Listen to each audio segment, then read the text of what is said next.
여러분 안녕하십니까? 여디디아와 함께하는 하늘 은하수 라디오에 오신 모든 분들을 진심으로 환영합니다. 오늘은 여로보암이라는 제목으로 이야기를 나눠보겠습니다. 여디디아님, 여로보암 하면 북이스라엘의 첫 번째 왕인데 시작은 좀 달랐다고 들었어요. 원래 솔로몬 왕 밑에서 꽤 유능했다면서요? 네, 맞습니다. 그 여로보암은 에브라임 지파 출신이었고요. 솔로몬 왕이 딱 보고 이 사람 참 성실하고 능력 있다 알아봤던 거죠. 그래서 요셉 족속의 일을 감독하는 중책을 맡겼을 정도니까요.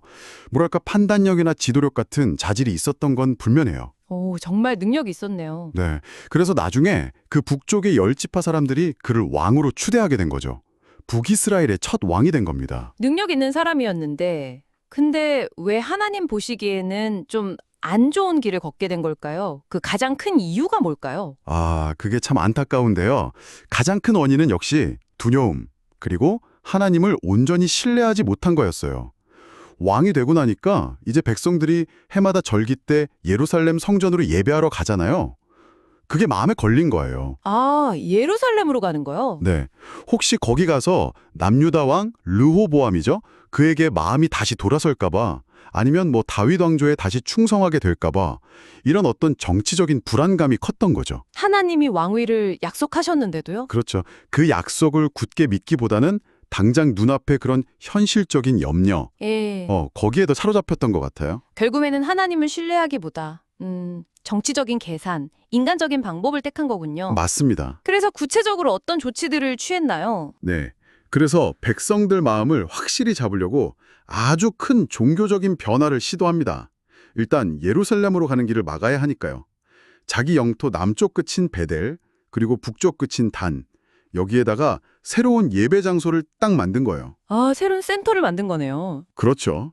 근데 문제는 거기에 금송아지 우상을 각각 하나씩 세웠다는 겁니다. 그러고는 이게 바로 너희를 이집트에서 인도해낸 너희 신이다. 이렇게 선포를 해버렸어요. 세상에, 금송아지요. 네. 이건 우상을 만들지 말라는 10계명의 두 번째 계명을 그냥 정면으로 어긴 거죠. 하나님은 눈에 보이지 않으시는데 그걸 굳이 눈에 보이는 형상으로 만들려고 한 시도였어요. 아, 정말 출애굽 때의 그 실패를 또 반복한 셈이네요. 네, 안타깝게도요. 그거 말고 또 다른 변화도 있었나요? 네, 더 있습니다. 제사장 제도에도 손을 댔어요. 원래는 레위 지파 사람만 제사장이 될 수 있잖아요. 그렇죠. 하나님이 정하신. 네. 근데 그걸 무시하고 그냥 일반 백성들 중에서 원하는 사람은 누구나 제사장으로 막 삼아버린 거예요. 이것도 하나님의 질서를 완전히 무시한 거죠. 정말 자기 맘대로네요. 맞아요. 심지어 절기도 바꿨어요. 유대력으로 7월에 지키는 초막절 있잖아요. 그걸 자기 맘대로 8월 15일로 날짜를 바꿔서 새로운 절기로 정해버렸습니다. 아, 이런 급격한 변화 때문에 사실 하나님께 충성하던 레위 사람들이나 경건한 백성들 중 상당수가 북이스라엘을 떠나서 남유다로 가버리기도 했어요. 하나님께서 세우신 질서를 완전히 바꾸려고 했군요. 이런 행동에 대해서 하나님은 그럼 어떻게 반응하셨어요? 가만히 계시진 않으셨을 텐데요. 그럼요. 하나님께서 즉각 경고하셨습니다. 여로보암이 베델 제단에서 딱 제사를 드리고 있을 때였어요. 그때 유다에서 선지자 한 분이 와서 그 제단을 향해서 아주 무서운 심판을 예언합니다. 어떤 예언이었나요? 미래의 요시야라는 왕이 태어나서 그 제단 위에다가 거기 제사장들의 뼈를 불사를 거다. 이런 내용이었죠. 와, 그리고 그 증표로 갑자기 제단이 쫙 갈라지고 거기에 있던 재가 확 쏟아지는 일까지 벌어졌어요. 눈앞에서 그런 일이 벌어진 거네요. 네. 여로보암이 너무 화가 나서 그 선지자를 잡으려고 손을 딱 내밀었는데 그 손이 그 자리에서 마비돼 버렸어요. 손이 마비됐다고요? 네. 그랬다가 또 그 선지자가 기도해 주니까 다시 낫는 기적까지. 정말 아주 직접적이고 분명한 경고였죠. 이야, 그렇게 직접적인 경고랑 기적까지 체험했으면 좀 마음을 돌이킬 법도 한데요. 여로보암, 변했나요? 정말 안타깝게도 그 놀라운 경험 앞에서도 회개하지 않았습니다. 네, 정말요. 네. 오히려 그냥 자기 방식대로 제사장 세우고 그 악한 길을 계속 갔어요. 심지어는 그 하나님의 경고를 전했던 유다 선지자 있잖아요. 네, 손을 낫게 해준. 그렇죠. 그 선지자가 나중에 다른 늙은 선지자의 거짓말에 속아서 하나님의 명령을 어기게 되고 결국 비극적인 죽음을 맞거든요. 그 사건조차도 여로보암에게는 아무런 교훈이나 경고가 되지 못했던 것 같아요. 아, 정말. 결국 그 불순종과 우상숭배가 자기 자신뿐만 아니라 북이스라엘 전체를 죄악으로 물들게 만들었고요. 이게 나중에 아수르에 의해서 나라가 멸망하는 근본적인 원인이 된 거죠. 선지자 아히야도 이미 예언했었어요. 여로보암의 죄 때문에 이스라엘 백성들이 뿌리 뽑혀서 흩어지게 될 거라고요.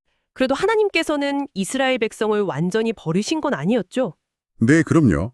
하나님은 결코 자기 백성을 그렇게 쉽게 포기하지 않으십니다. 죄인이 심판받아 멸망하는 걸 원치 않으세요. 오히려 그들이 회개하고 돌아오기를 정말 끝까지 기다리시는 분이죠. 그래서 여로보암 이후로도 계속해서 엘리야, 엘리사, 아모스, 호세아 이런 위대한 선지자들을 계속 보내셨어요. 끊임없이 사랑으로 호소하시고 제발 돌아오라고 회개를 촉구하신 거죠. 정말 끊임없이 기회를 주셨네요. 네, 아무리 시대가 어둡고 타락했어도 하나님께서는 신실하게 당신의 계명을 지키는 소수의 사람들, 그 남은 자들을 통해서 당신의 구원 역사를 계속 이어가셨습니다. 여디디아님, 오늘 이 여로보암의 이야기를 통해서 우리가 마음에 꼭 새겨야 할 교훈은 무엇일까요? 네, 여로보암의 삶은 우리에게 정말 중요한 걸 가르쳐주는 것 같아요. 그는 분명 하나님께 큰 약속을 받았잖아요. 왕이 될 거라는.